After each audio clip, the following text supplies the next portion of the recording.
with you real quick, Dave. Who do you own the most albums by, and which of theirs is your favorite?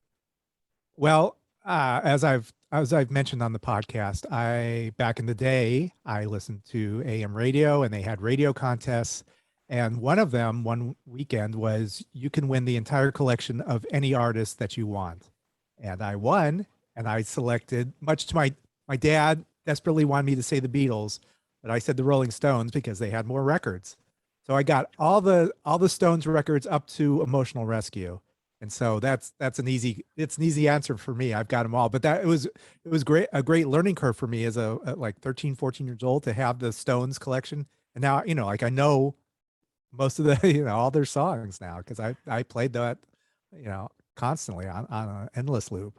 Well, that was a great choice, first of all. I love the Thank Beatles, you. but if I had to choose between the two, I'd probably rather listen to the Stones on an ongoing basis. Now, which of those records is your favorite? Ooh, that's a good question. Um I I think Exile on Main Street is still my favorite. It's That's a really good choice. yeah, it's down and dirty. I don't know. Even as a kid, I was like, this sounds forbidden and like I shouldn't be listening to this, or there's more going on that I can comprehend. And still, even to this day, same thing. Like, wow, there's and yeah, I mean you like look at the documentaries on Exile, like, yeah, those were some dark times for the Oh, Stones, yeah.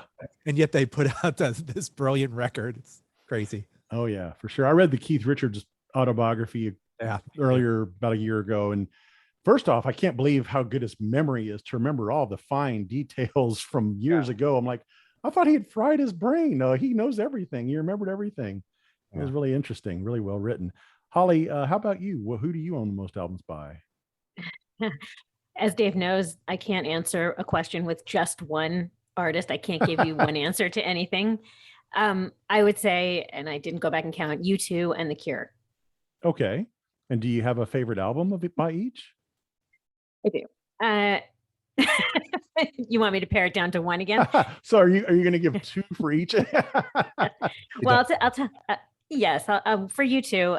Joshua Tree it's a flawless album. I think all the way through. Even though I was a fan much earlier than Joshua Tree, I think it's my favorite album, and I love Rattle and Hum. Um, and The Cure, I would say Head on the Door. I can give you just one. Head on Okay. the Door.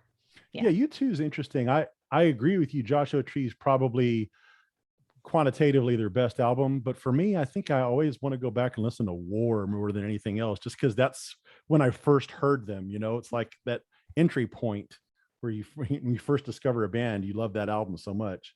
Yeah, that was You're that you're was exactly right. yeah, that was the That's first two album I bought. Yeah.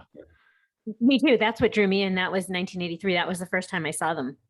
Yep. And that's what drew me in. So I did buy War first, but I think an all around album, Joshua